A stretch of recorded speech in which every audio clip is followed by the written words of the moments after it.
Hello and welcome to the Emmbrook School's virtual open evening.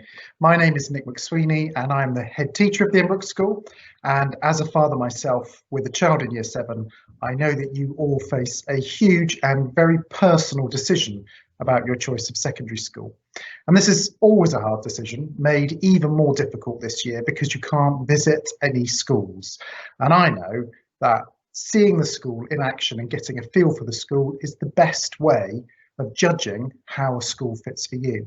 So this evening is our live element, and we will attempt to give as much information as we can about the Emmbrook to support the information we've already put out there. So hopefully you've seen on our website the videos and information that we've already published there, which will show you what it's like to be an Emmbrook student.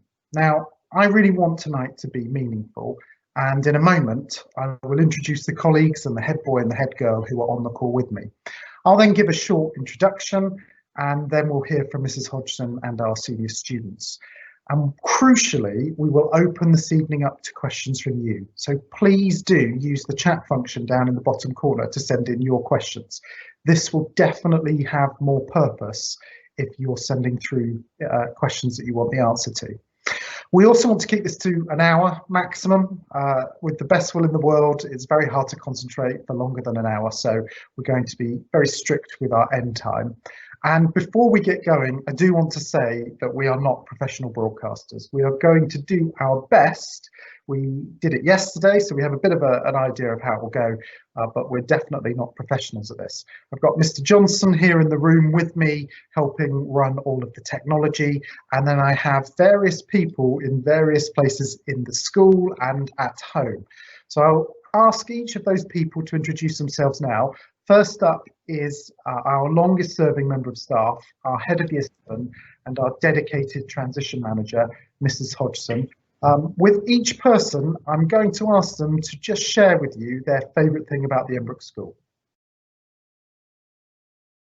Good evening, everyone. So my favourite thing about the Emmbrook School is that, as Mr. McSweeney said, I've been here for 30 years. I've been head of year for 22 of those, and it means that I've welcomed through the year 7 doors almost every child in the school, and I feel really honoured and I feel very proud that I can sit there and I can watch them grow into young adults like JD and Olivia, who you'll meet in a short while, and children who want to give back to our school community, and that makes me really proud. Thank you, Mrs. Hodgson. And we're also joined by our head girl and our head boy, Olivia and JD. I'll just say a quick introduction about both of them. JD is a student I know well. I'm his year 13 A-level economics teacher, and he is a fantastic student. I don't teach Olivia, but Olivia is a student that I've come to respect quite recently when she produced a video parodying me as head teacher, which I think went down very well. So we'll hand over to JD and Olivia, and they can just briefly introduce themselves. Hi, I'm JD and I'm the head boy. My favorite thing about the Emmbrook School is the teachers, the support you get from the teachers. The passion of the teachers is in like subject specialists, and they love their subject, and their love of the subject makes you love the subject even when at first you don't really like the subject. So drama for me, I didn't like it at first. It's the gang's love for it. Hi, I'm Olivia, I'm head girl, and for me my favourite part of the Emmbrook School would be the community. There's not many schools in the area where you can say, yep, I've made fun of the head teacher and I live to tell the tale. So I think that is one of the best parts of the Emmbrook School.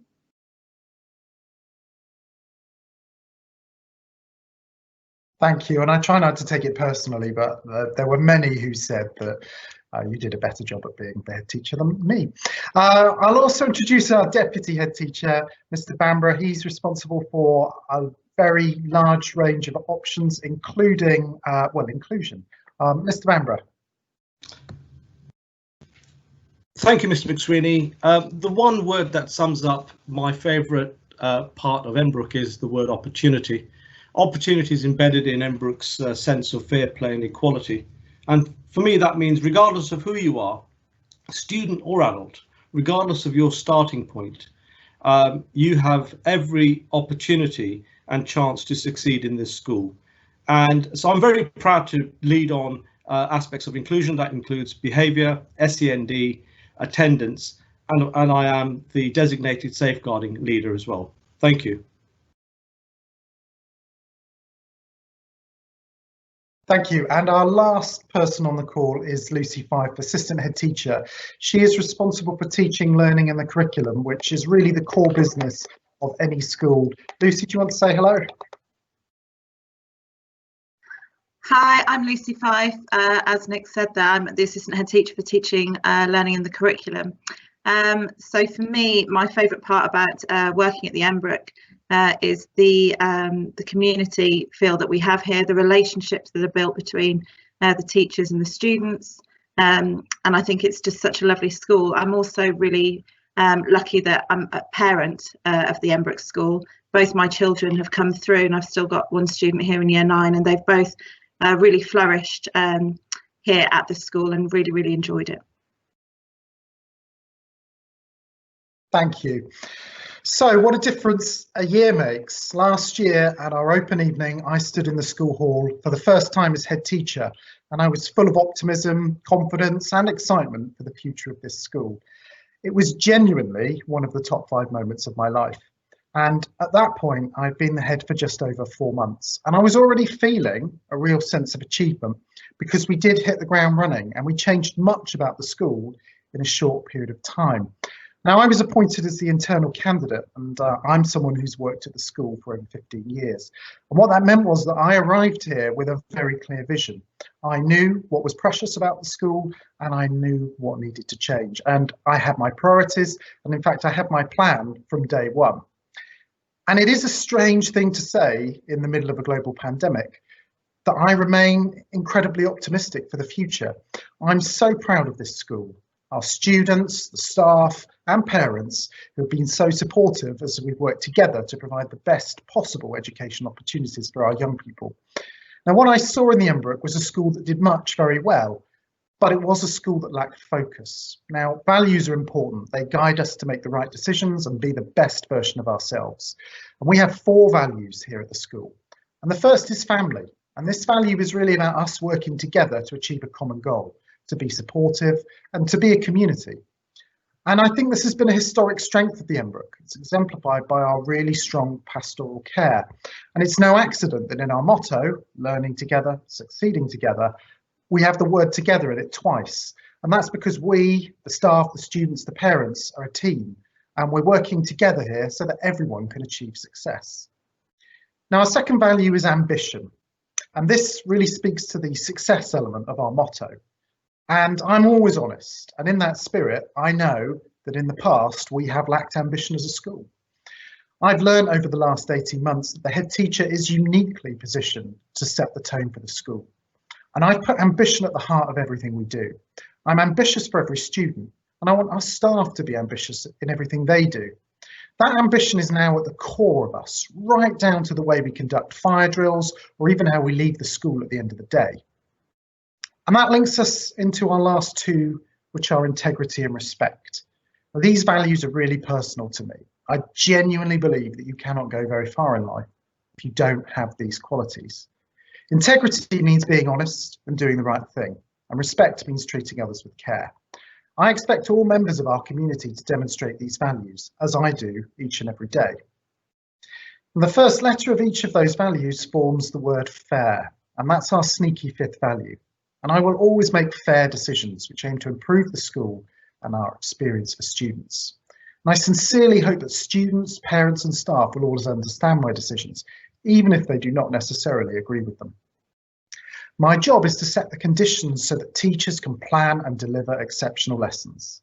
Mr. Bamber and I made securing high standards our first priority, rapidly improving behaviour in the school. And if you've had a chance to watch our live tour video on the website, you'll see that we have a fantastic atmosphere here at the Emmbrook. That video was not faked. It was what we found when we walked around the school randomly on a Friday morning. So the proof really is in the pudding. You can see and feel the energy here, the commitment to drive up standards. and we really are on a journey to becoming a truly exceptional school. And you also see that in our popularity. For each of the last 4 years, the school has increased in size. We've gone from 5 to 6 and now 7 forms of entry.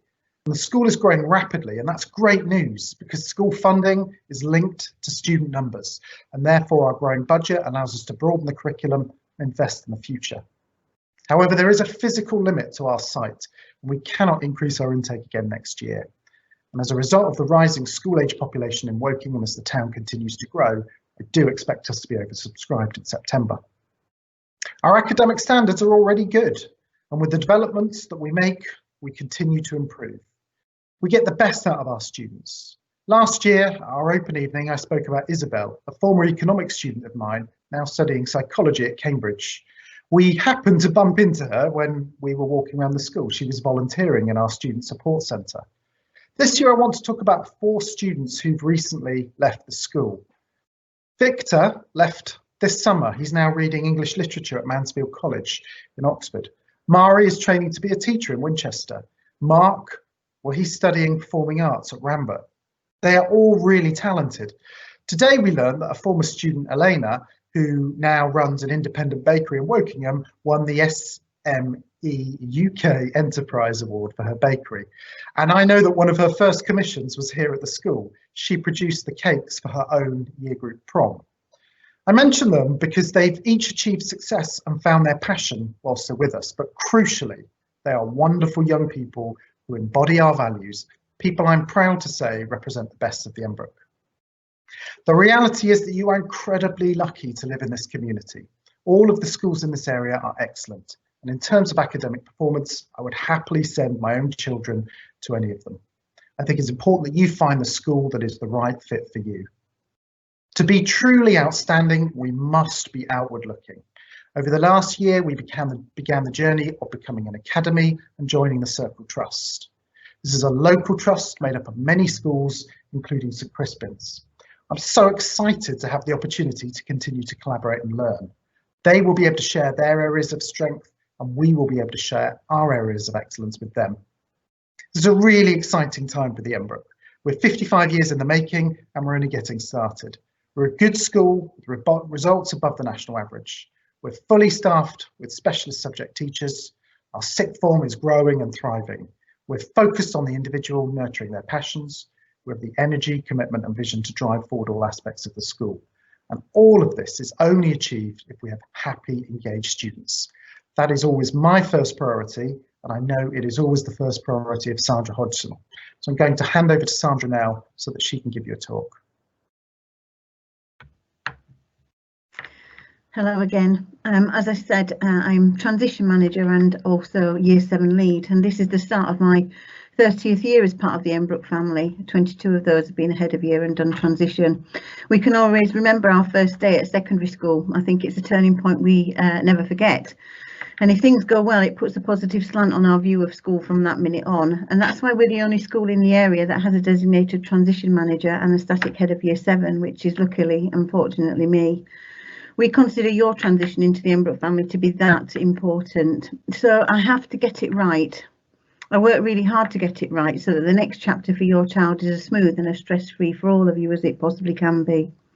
Usually when we're not facing a pandemic, transition starts in March with an allocation of places, although of course this year was completely different. Once places are allocated, I start delivering information packs and welcome letters to primary schools. These are for you to read with your children. Many of the questions they will ask you will be answered in those information packs, and we do put that information on the website as well. In any normal year, I contact all the primary schools to arrange a visit around May, June time. I do this. I don't have a PA. I make that individual contact. For me, that's imperative, and it's why I've built up a really good relationship with our feeder schools and their staff over the years, and it's often commented on that I contact them by myself.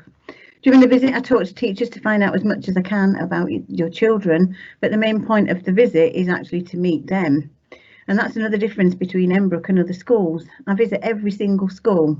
Well, I do say every, but I've yet to be allowed to visit our overseas children. I thought of visiting a primary school in Dubai the year before last would be really nice, but unfortunately I wasn't allowed. to do that. So as I said, here's the difference. Most of the schools do not visit single or individual pupils. They'll only grow if there's a group, but I can't do that. For me, that's one reason that puts us above the rest. The year prior to the pandemic, I visited 41 primary schools and 20 of them just sent us one pupil. But every child is as important as each other, and we here at the Emmbrook accept them as part of our Emmbrook family, regardless of whether they're a single pupil or whether they're part of a group.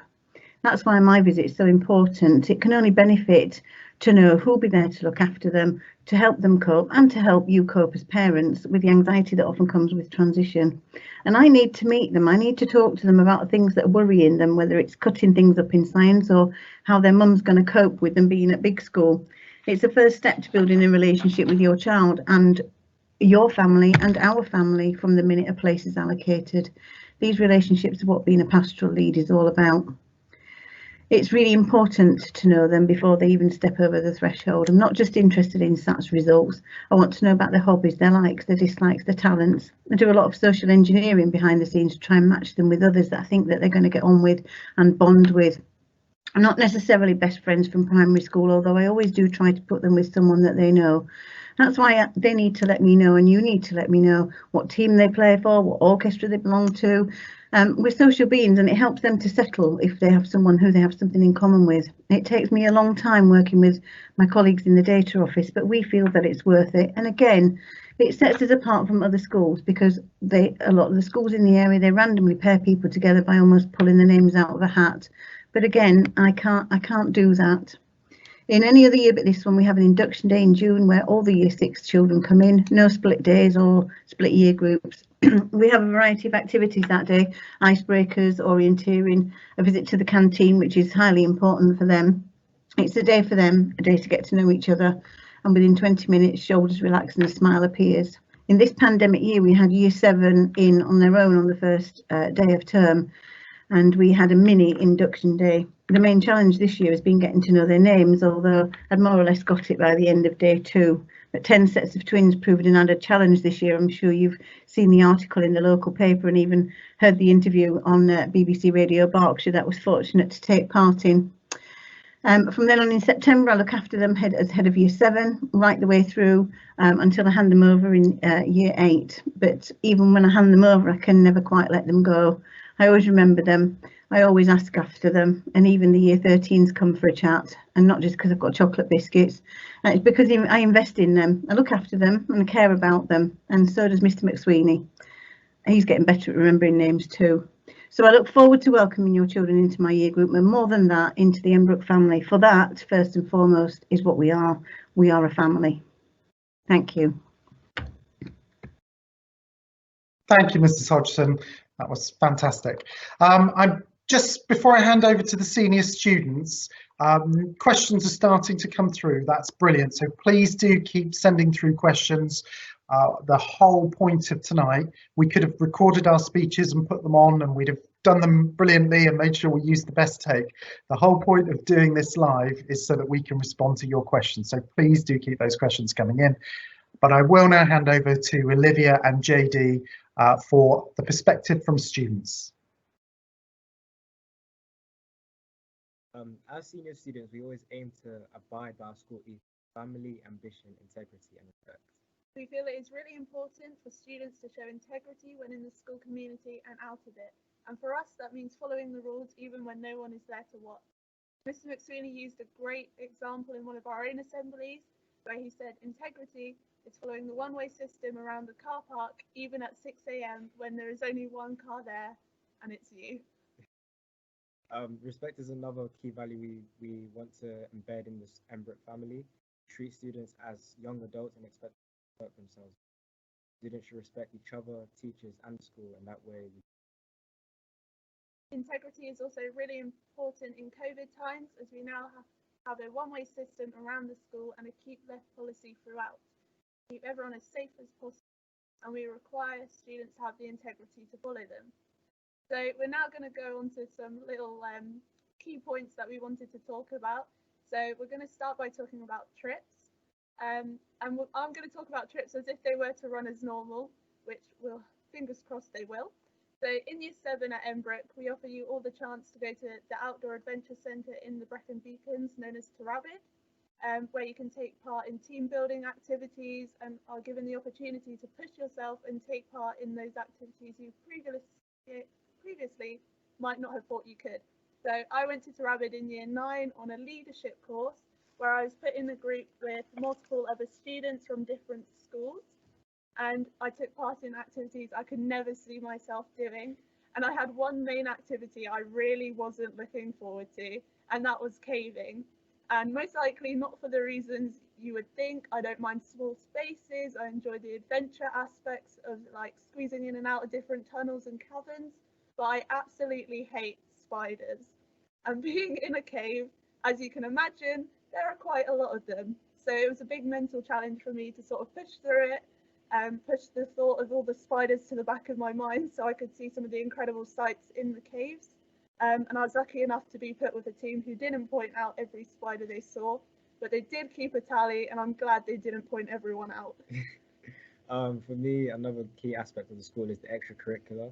That definitely builds up the social aspect of the school, where we can take part in football, rugby, athletics, and in terms of athletics, we can also compete. We have this thing called the district, where all the secondary schools around Reading Borough, Wokingham Borough, all go to Palmer Park to compete against each other. And let's just say it's kind of like the secondary school equivalent of the Olympics, and it is really enjoyable. So I highly recommend to take part in that. Also, we have other clubs such as Drama Club, where you can take part in the yearly play as well. It's a great experience as well. Boost your confidence. Well, my sister took part in it when she was in Year 7, and she said she loved every single second of it. Another aspect is the homework club as well, where in Year 7 you get quite a lot of homework. It's a big jump from Year 6. So the homework club really helps with staying on top of homework, and you can also ask the teachers for help. The teachers are there, and as I said, they are subject specialists, so it's great help. The Emmbrook School, in my opinion, has always had such a unique atmosphere. It's one of support, understanding and respect, and we've often made fun of the fact that we refer to ourselves as the Emmbrook family, but really it is what we are. And while we all have our differences, we come together under the same roof to celebrate each other's achievements and stories. When we were elected to the leadership team, it was the thing we wanted to make sure was still present after our 6-month lockdown. So we are currently working to make sure everyone in our family feels heard, welcome and accepted, no matter their background. And we hope that we can help support you through your lows and celebrate your achievements in future.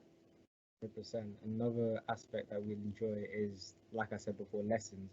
Lessons for me is a great experience, especially with teachers that are subject specialists and they're passionate about their subjects. Each and every one of them love their subject, and one thing for me, I'm a really inquisitive person. I love asking questions, and teachers don't get tired of answering them every single time because they love their subject and they love as many questions as possible. So the leadership team at the Emmbrook School is comprised of a head girl, a head boy and a deputy head girl and boy. JD and I, as the head boy and head girl, represent the student body to senior staff and governors, and it's our job to campaign for what you want. While we won't be at the Emmbrook when you join, we are working with the Year 12s to make sure that there is a better student leadership team coming in after us, just so we know the school is being left in the best hands possible. But it isn't just about us in the 6th form. We have a range of leadership opportunities in all years. We are currently redesigning our prefect system, so now we will have almost 70 prefects split over all years. And these prefects will have an opportunity to work in the school newspaper, to campaign for environmental measures and become subject ambassadors. And each prefect will have a chance to change the school in a way they want. So we really hope that you'll get involved in Year 7 and help mould our community. Again, as leaders in the school, we aim to elevate the student voice and to ensure that every single student is heard, and that those who do not feel as part of the family are comforted, heard and accepted, so that they enjoy every 6 or so hours that they have at the school. So this one's a bit of a funny one. When I was first told I had to talk about this, I was a bit like, okay, that's a bit tricky to get in, and that is the toilet. And we understand that in primary school, you're probably in one room with the toilets just next door, and moving around such a new, bigger site, it can be quite daunting. But at the Emmbrook, we have toilets in every single block, And they're all fully equipped with soap, hand sanitizer in these times so that you can keep as clean as possible. We also have a scheme known as the Red Box, where students can get free sanitary products in the bathrooms or from main reception, so everyone can feel as comfortable as possible and get as much out of each lesson as they can. And lastly, but not least, is the canteen. I remember in year 6, I was probably most looking forward to this.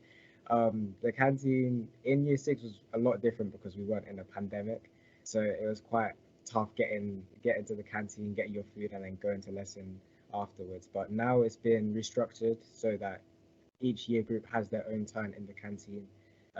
For you as year 7s, you'd leave lessons 10 minutes early, which I know you love, and to get to the canteen so you have as much time as possible getting your food, choosing what you like. There's a wide range of stuff and you actually get to choose rather than having hot school dinners or anything like that. But yeah, the canteen is definitely a great experience. Thank you, JD and Olivia, and I hope you can all see at home why we are so proud of our students at this school and our fantastic head boy and head girl in particular.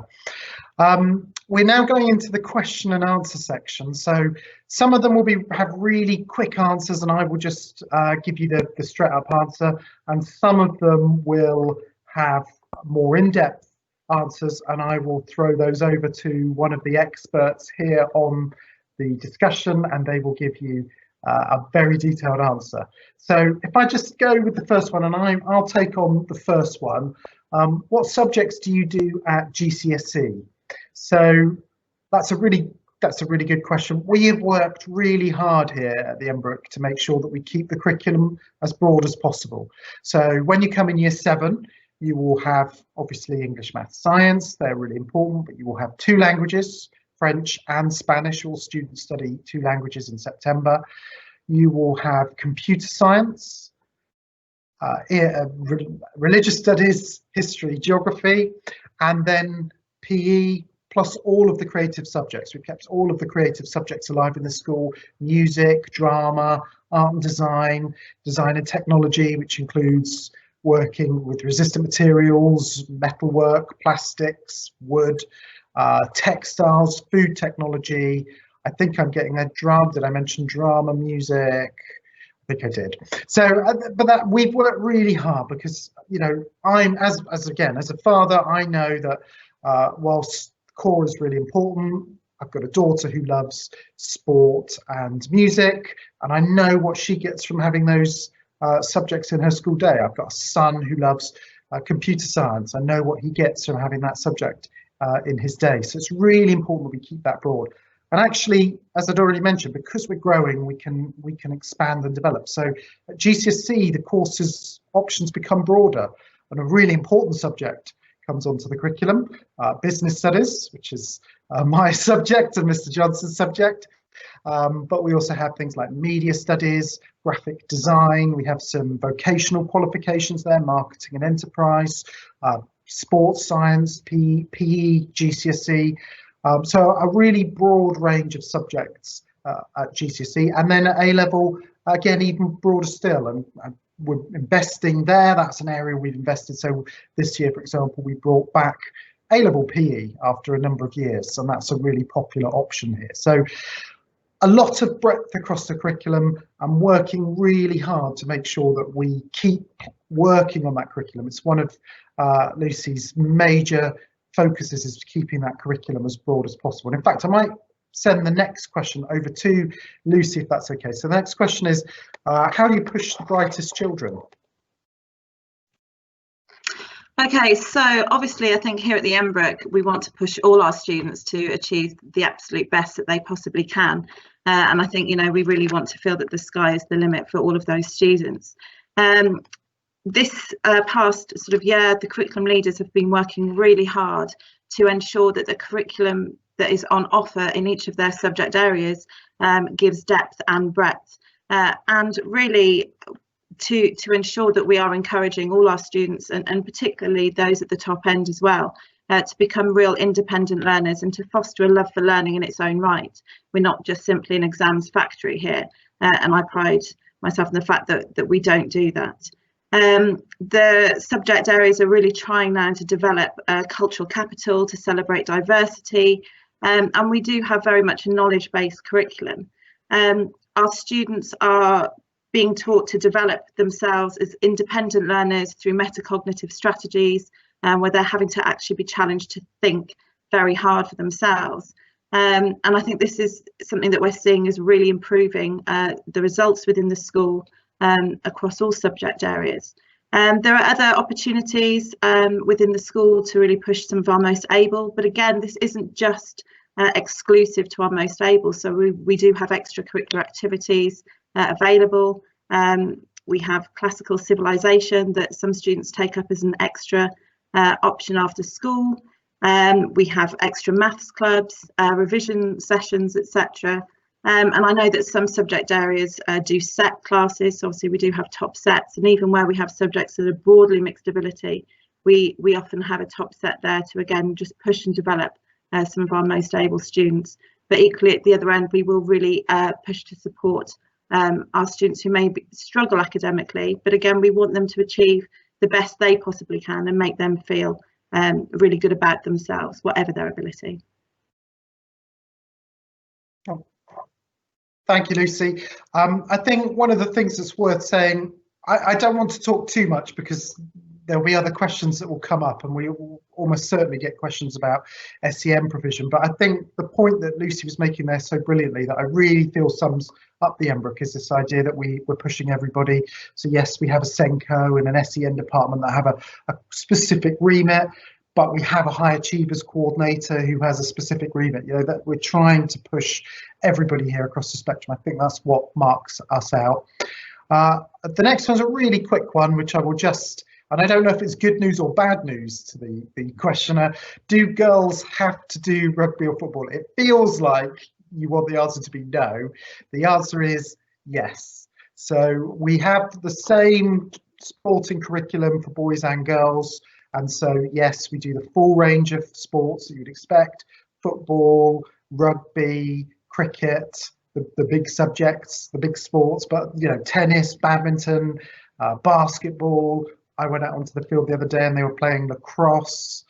I'm just trying to think if I've missed any big ones. Oh, athletics, gymnastics, so the full range of subjects. Oh, netball's roundup. Yeah, we could do this all day. But the point is, yes, students are getting a broad range of sporting opportunities across the piece. So I will hand this one over to Mr. Bamborough, if I may. What is your anti-bullying policy? Thank you, Mr. McSweeney. We understand at school that bullying is an legacy. We've rewritten our anti-bullying policy. It puts at the heart of it that bullying is the responsibility of every adult in school, so that should the child report a bullying incident, for example, the person they report it to has an explicit and irrevocable responsibility to start the process of investigation. A persistent bullying will be met with zero tolerance. Our aim is to make the Emmbrook School a bully-free school. Anybody who is persistently bullying in this school goes to something we call stage 9 of the behaviour policy. This means simply that they are at risk of exclusion from the Emmbrook School. You've heard about family at the Emmbrook School. Family is at the heart of what we do, and there is absolutely no place for a bully at the Emmbrook School. Thank you, Mr. McSweeney. Oh, sorry about that. Yes, we're there. Right. I think that was a little bit glitchy. I'm not sure if it was glitchy at home, but we definitely got the message. Thank you, Mr. Bamborough. How much homework is set in year 7? Can I hand that over to Sandra? Homework, that dreaded word. You do get it. It is compulsory. You have to do it. There's no option. We have 5 lessons a day. Each lesson lasts for an hour. And you can anticipate that you would receive 2 bits or 3 bits of homework per evening. Obviously, if you get a project, then a project will take a little bit longer to complete.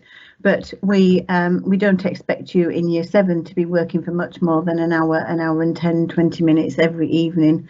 And staff are fully prepared for you to go and discuss your homework with them, and we very rarely set it so that it's due in the next day, in order that if you do get stuck, we don't want you crying or being upset over it. We want you to go and talk to the member of staff and get some reassurance.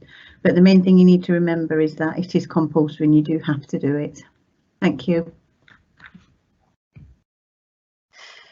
Thank you. Do you have to get a school bus? Do you have a school bus to get children to and from school? We do. There are several school buses that have routes that bring children in from areas all around the school. We're not responsible for that. Wokingham Borough Council are responsible for that through school transport. They have a section on their website and you can find out all the information you need around that. So if you're not able to walk to the school or cycle to the school, you do live further afield, there are transport options available. So please do have a look on the Wokingham Borough Council School Transport website. But if you can't find what you need there, then contact us and we'll do our best to get you the information that will help you make your choice. I'm going to go back to Mr. Bamber now, if I may. If someone has pupil premium in primary school, does that continue throughout secondary school? Sir? Thank you, Mr. McSweeney. The short answer to that is yes. If that is flagged as being true, i.e. the student has pupil premium in the common transfer file that comes across from primary school, that will come across to us as well.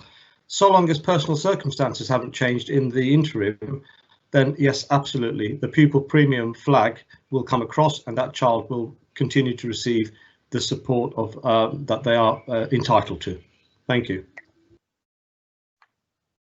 Thanks. And if I can ask Lucy with this one. Lucy, in her background, she's assistant head teacher, but came up through the ranks as head of English here, so knows very well what it's like to lead a core subject. So how do you deal with children who sometimes struggle with core subjects, but always try their hardest?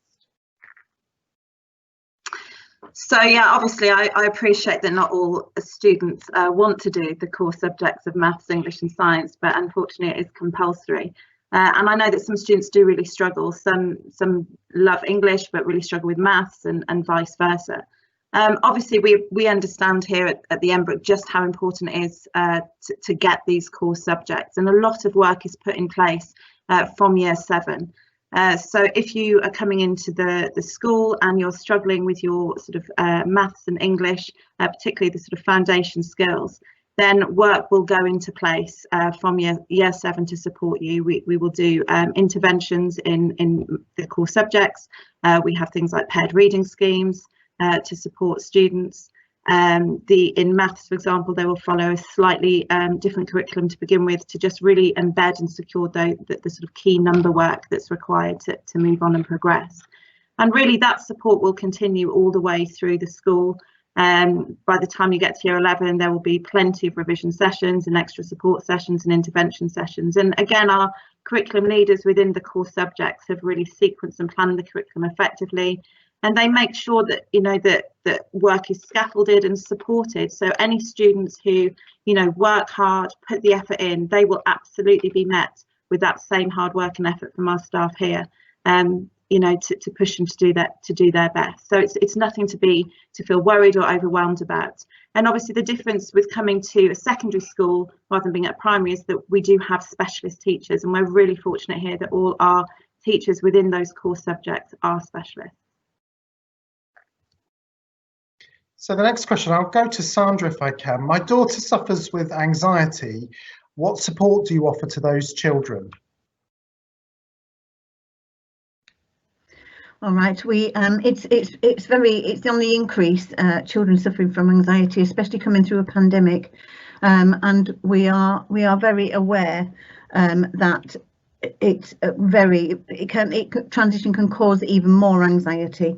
So that it starts when I go to the primary schools. We'll discuss that. The children often talk to me about how they're feeling. We have a massive pastoral support. I think pastoral support at Emmbrook is one of our massive strengths. We have a student support area where children are allowed to go if they're feeling vulnerable, feeling unhappy. We have people who come in called the Mind the Gap people, Soul Skip people. They come in and they do workshops with the children. We have people who check up on attendance and, you know, always offering a helping hand if children and parents, in all honesty, are struggling with a certain aspect of school life. We are very aware that it is on the increase. And sometimes, you know, we have to be aware that we can't stop the passage of time. We are all going to grow up and we all do have to go to secondary school. So sometimes it can be a little bit of tough love sometimes, you know, if parents are confident and parents are forthright about what's going to happen and know what's going to happen, then often that passes down to the children. But we do have a support system in place. Thank you. So our next question here, when is the school due to have their next Ofsted inspection? The answer is imminently. So we have an Ofsted inspector with us tonight. Mr. Bamborough is a practicing Ofsted inspector, and that's always useful to have somebody on the inside who can keep us well prepped for it. I'm really clear, we do not run this school for the benefit of Ofsted. Absolutely not the case. We run the school to give the best service to our students. What I hope is that when Ofsted come here, they see that and they recognise that. And what I absolutely know in my heart of hearts is that we are a better school now than we were when we were last inspected 3 years ago. So I'm very excited for the future. But yes, it could come at any moment. Maybe I'm not that excited that I want it to come tomorrow, but it's due imminently. If I can go to our students for the next one. How much sport do you carry? Oh, well, actually, I'll answer that one. It was the next two together. So I happen to be working today on the curriculum plan for next year, so I can tell you that we have 2 hours per week of PE in the school timetable next year for year 7.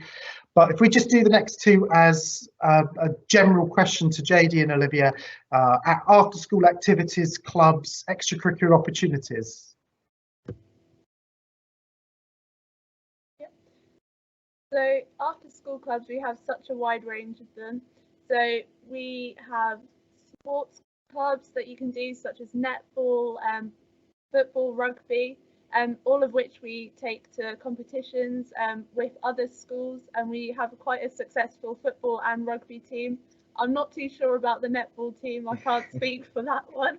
But if that's not quite your thing, we do have drama clubs, music clubs that run before school.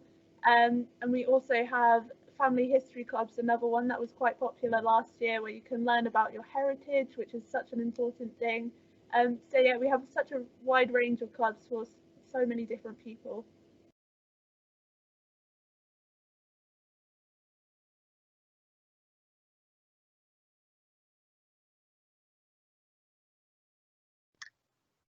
Oh, so close to getting through it perfectly, but sadly not this time. What is the ratio of girls to boys? The answer is 60-40. So we're always honest here. We might as well tell you the truth there. So we have slightly more boys than girls. I think that is very much a product of our geography and the local area. But what I will say is I don't think it has any real tangible impact on the school. It certainly doesn't feel like something out of kilter here when you walk around the school. So I am perfectly happy with that. I'm really at ease with it.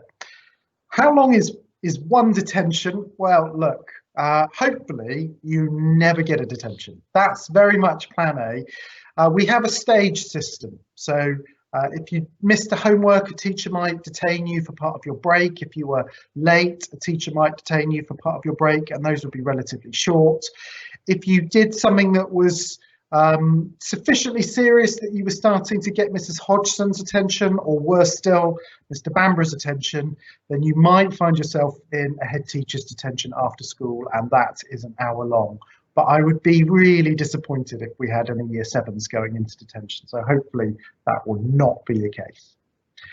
How many days is pizza on the menu? I do know, because I'm a regular customer of the canteen, that it is every day. There is always the option of some pizza as a snack. But what I will say is we encourage a healthy, balanced diet here. There are always alternatives, And the best thing of all for parents is that the system tracks and tells you exactly what is being purchased each day. So you as a parent can have that conversation with your children and say, hang on a minute, you know, this isn't what we agreed, or why don't you have a treat on a Friday? So there is an element of independence for the students, but some control for the parents. Which sports do you offer for both boys and girls? I think we've already covered that earlier on. Really, it's the same for both.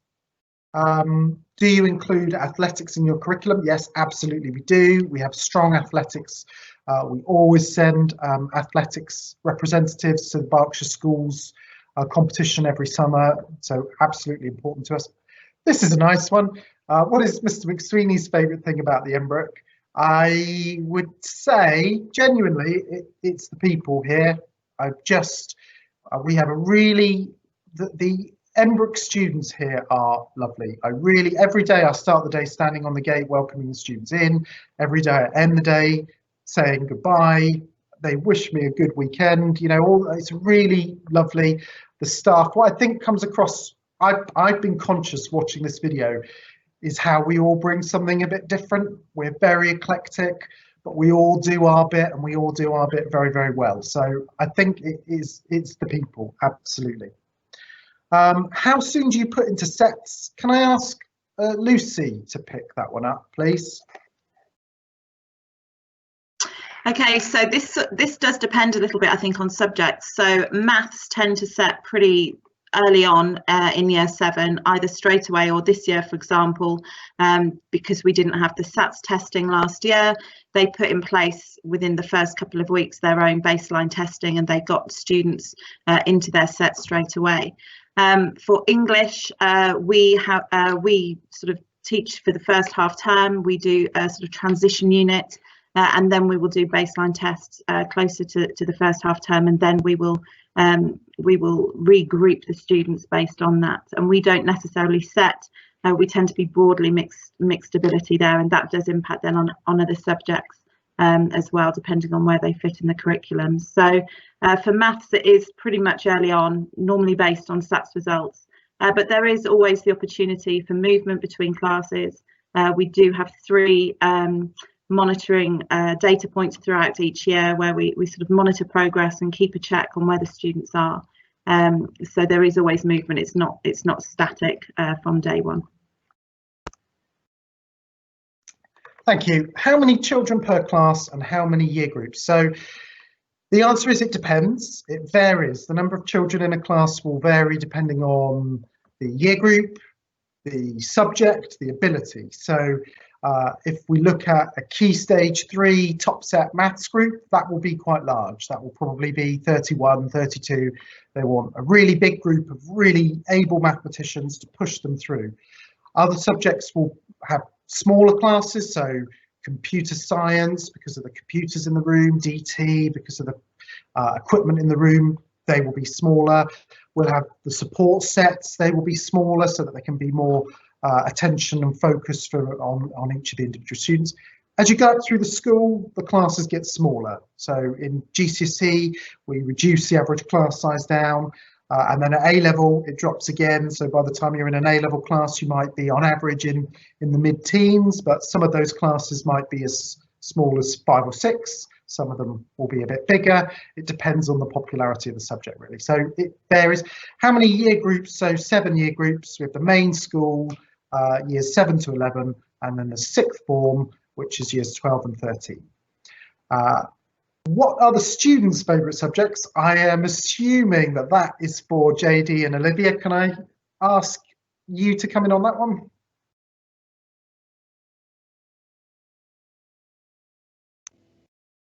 I think for me, my favourite subject is probably either biology or chemistry.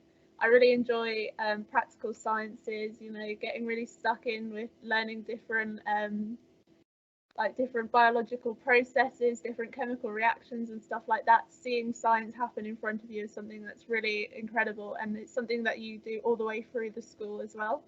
I mean, I was only able to take 3 A levels, so I did love a lot of subjects that I did at GCSE, such as business. I know Mr. Johnson and Mr. McSweeney will be quite happy with that one, and also history, and I would have loved to take both of them at A level as well. That's similar with me. Like, I loved all the subjects in lower school. For example, I did drama for my GCSE and I loved every single second of it. I loved performing and everything. At the start, I was quite a bit nervous, like a shy person, and really like in my shell. So drama really helped with my confidence, and like literally exploded my confidence, and I was performing and I loved every second of it. Business I really thoroughly enjoyed because I was love learning about how different businesses operate with each other, how customers and businesses interact.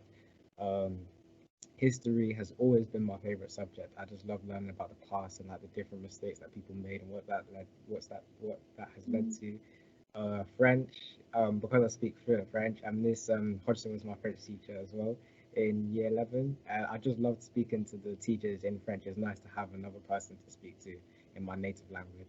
And for A levels, I did economic. I'm doing economics at the moment. Mr. McSweeney teaches me on that. He's an amazing, an amazing teacher, and yeah, he's an amazing teacher. And all the teachers are really passionate about their subjects, and they that's one thing that I really love about the school. Thank you, JD. You really are too kind. I appreciate it. I'm going to throw the next two questions to Mr. Bamborough, if I may. I would ask the students the next question, but I'm convinced that neither of them ever went into a detention, so it will be a waste of their time. But Mr. Bamborough, what do you do in detention? And then another quick one, because Mr. Bamborough is also our safeguarding lead, and this is a safeguarding question. How do you deal with allergies? Thank you, Mr. McSweeney. In terms of the first question about detention, we have two really important parts to detentions. We do not believe in punitive sanctions. We will do two parts. The first part is the restorative work that needs to be done. Now, this could be the restorative work that needs to be done with the student and the member of staff that led to the incident. That's very important so that we can reset relationships and reset expectations for the next lesson. The actual work that they do in detention will depend on the reason that they are there. So, for example, if it's because of the inappropriate use of language, then they will have some intervention work to do with that. So detention is never a punitive sanction. It always has a purpose. In terms of the second question about allergies, this will always begin with a risk assessment, which includes fact finding. Very often this leads to a healthcare plan, which we have in school, and that in turn leads to signposting on all the systems, the electronic systems, to indicate to anybody who has to attend a crucial incident what the allergies are and what needs to be done. None of these two things, the risk assessment nor the healthcare plan, are done in isolation. We do them with the parents or carers and with other medical professions. Thank you, sir. Thank you. How often are the children able to go to Trafford? So Olivia already talked about Trafford. I've been to Trafford as a teacher, and I have to say caving was my least favourite activity as well, but that was more out of a sense of fairness, that I was being asked to go through the same holes as the year 7s on the trip, and I'm not the smallest man in the world, and I just thought, how am I supposed to get through there? The reality is, the sad reality is at the moment that Trafford is suspended in terms of the response to COVID. So normally children would get the opportunity to go once a year in years 7 to 10. Some years students have been lucky to go more than once a year. I remember a few years back, we were in the current year 8, actually, when they were in year 7, some of the students went twice in year 7. So those opportunities do exist. Obviously, it's very difficult for Trafford at the moment. And we just have to hope that things return to normality and we can start sending trips to Trafford again, because it's a really fantastic opportunity. I've talked about Mr. Johnson, who's sat in the room with me running all of the technology. He's a former student of the Emmbrook School, and I know that to this day he and his friends still talk about their trips at Trafford. So we really hope that Trafford can make a return. Do you have a house system? Can I ask students to talk about the house system? So So last year I was actually a house captain for Venus. We're split into 4 houses. We have Venus, Mercury, Jupiter, and Mars. I always forget Mars. I feel really bad about it. So you're all split up into different houses, each represented by a different colour. So that at Sports Day and in other inter-house competitions, there is a great sort of rivalry between everyone.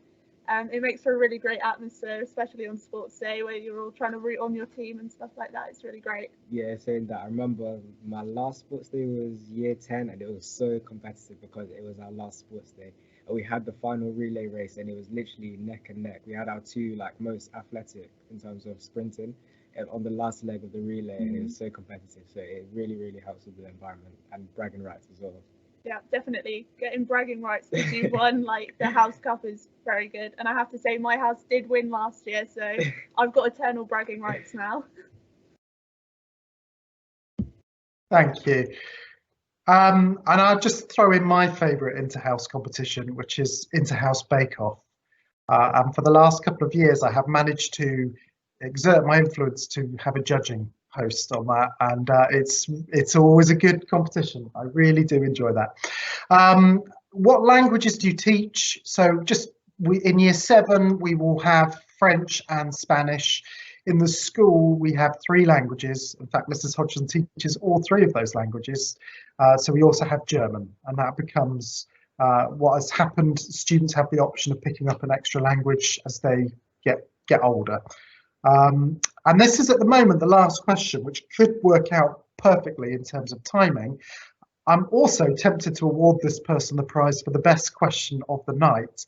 I like this a lot. So this is specifically for the head boy and the head girl. What one thing would you improve for the school?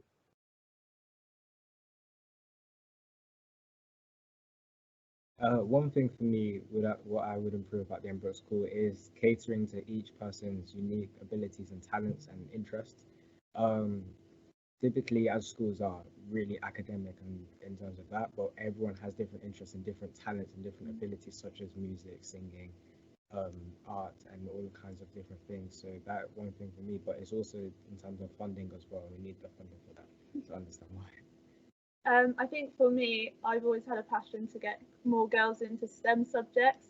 So I think sort of bringing in external speakers to really encourage our young ladies into STEM subjects, because we all have a right to be there, and I think a lot of energy needs to be put into that so that girls do see that they are able to do that. So yeah. Thank you, guys. And do you know what? I can't help but agree with you on both of them. They're absolutely fantastic. The work is never done around keeping the curriculum as broad as possible. You've heard me talk about it, having all of those opportunities for all of those students and encouraging participation. I think that is a really crucial thing that we're always going to be pushing and striving for. So thank you for that. And I think this will be our last question. I'm just looking at the clock. We said an hour, so we're going to stick to an hour. Apart from this year, do you have any overseas trips? We do have overseas trips every year. The big ones, we send a trip to Iceland, which is always really popular. One that's close to mine and Mr. Johnson's heart, we have a biannual trip to China. And again, obviously not at the moment, but that has been a fantastic trip. We've been doing that for over a decade now. Always good fun and a real sort of cultural experience. And then we have the World Challenge trips each year as well. So we send students out to various countries across the planet. So again, really exciting opportunities for students.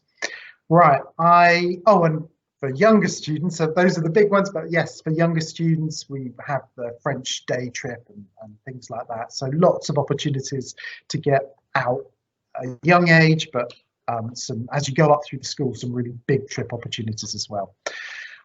Right, that is our hour. What I would like to do is thank everybody sincerely for your participation this evening.